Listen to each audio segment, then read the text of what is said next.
So this is our artwork analysis sheet that we're going to take a look at in order to analyze our primary source for our fifth grade students. And this is a great way to take a look at primary sources.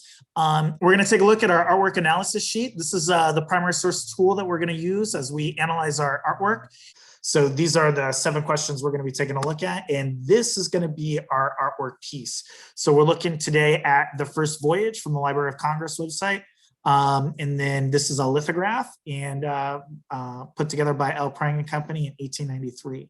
Those are things that we're going to want to make sure that we get a conversation around with our students. And so we'll probably need to front load them with some information that this is the first voyage of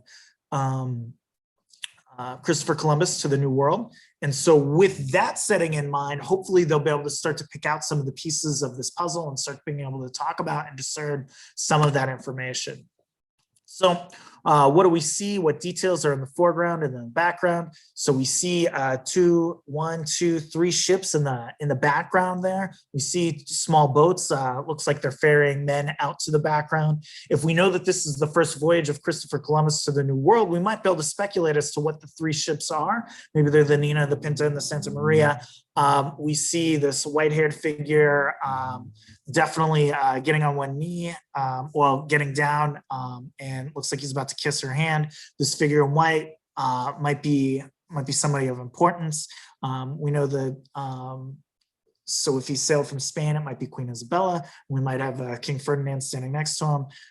We've got the Franciscan priests going ahead and blessing us on this voyage. We see that the ships are rather ornate. They're ornately detailed, and we see that there's a large gathering of people either wishing them well or trying to get on the boats or whatever that might be. So those are all things that we want our students to be able to discover as they take a look at this lithograph, right? So what is the main subject of the artwork? Is it people? Is it objects? Is it landscapes? Again, we want our students to be able to assert an opinion on that and then to be able to substantiate that with evidence. So they might say that the main subject of the artwork is the people, and they might say that that's because the people are in the foreground. You might say that the main subject of the artwork is the objects because it's talking about the first voyage, so it's about the boats that are sailing, even though they're in the background. Whatever our students come up with, we just want them to be able to defend that answer and be okay with that. We're looking for that sophisticated opinion. And it may be Christopher Columbus kissing Queen Isabella, because without her, they wouldn't be able to be going on to this trip. And, and we know that it was written in this lithograph was made in 1893. So we're certainly very nationalistic at this time. And we're certainly supportive of Christopher Columbus. We don't have the same feelings that we have about Christopher Columbus that we do today as we did in 1893. We overlook the atrocities that he committed against Native Americans and the genocide that he essentially started in the West Indies. So we get into those conversations. Describe the artwork. What colors, what shapes do you see? What is the texture? We can get into a conversation around what we mean by texture. Do we mean the texture of the actual lithograph itself? Do we mean texture like artistic texture? And then what textures do we see being utilized in the print? What is a lithograph? We can get into those kinds of conversations with our students.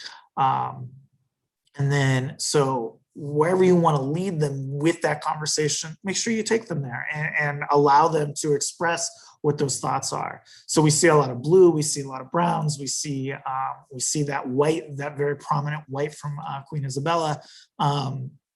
We see some reds, and we see that the fixtures in the foreground are very detailed, whereas the people in the background are kind of less detailed in their depictions. What is the intent around that? Does that go ahead and center our focus and provide that key image in the foreground of Christopher Columbus kissing Elizabeth's hand as they go ahead and take off? So what do we think is happening in this artwork? depending upon how much we've let our students and what they've been able to deduce about the Nina, the Pinta, the Santa Maria, they may know that, oh, this is the first voyage. This is them taking off. This is them getting ferried out to the boats that are now at sea, and making sure that all of the important people are there. And then it may be him expressing his thanks, and where the monks blessing them for a safe passage. So we can get into all of those different kinds of conversations. We can get into those conversations around, why is that guy kissing that girl's hand? If our students haven't kind of discovered that, if you want to kind of blindly have them have that conversation and then add in those facts, that's a great way to kind of present information. Maybe you give them that this is Christopher Columbus, and then they're able to figure out that that's Queen Isabella and King Ferdinand. Or maybe you give them that that's Queen Isabella and that, or maybe you give them, you know what I mean? You give them a couple of pieces and see where they're able to run with it, and then give them a couple of more pieces and see where they're able to run with it, and allow them to go ahead and to continue that conversation and carry it on, and allow that speculation. Your students aren't going to be right 100% of the time, and that's okay. We're not right as historians 100% of the time. Going back to that previous comment where we talked about how our views on Christopher Columbus have evolved over the last 130 years, where he became a celebrated figure to where, on college campuses everywhere, he seems to be universally loathed. I mean, we don't even celebrate Columbus Day out here on the West Coast. It is still something that is a little bit more prominent on the East Coast, or at least it was 20 years ago when I was living out there. But we opt not to celebrate Christopher Columbus Day. It's a day off over on the East Coast. It is not out here in our California schools. So it's important that we allow our students to make those mistakes, and that as we give them more knowledge, their ideas change. We want people's ideas to change as they get more information. So hopefully that we learn. So this artwork reminds you of a place you've been, or people you've seen, or people you've met. Maybe it reminds them of a time that they've been to the beach, or maybe they've been down to the harbor and they've seen lots of boats sailing off. Building those connections within their head, so that way that they can utilize that. Maybe they've been somewhere, maybe they've traveled, and they can go ahead and talk about that. Or maybe they can talk about the ceremony of church if they go to church on any kind of consistent basis, or a ceremony within their own religion, because this does to appear to be pretty ceremonious. In terms of what's going on with the pomp and circumstance. And you can even relate it to a graduation where it's all very formal and people are like all hoity-toity, trying to get to where they're going to. And if your school ends with a 5th grade promotion, that'd be a great way to get into that kind of a conversation as well. What questions would you like to ask the artists?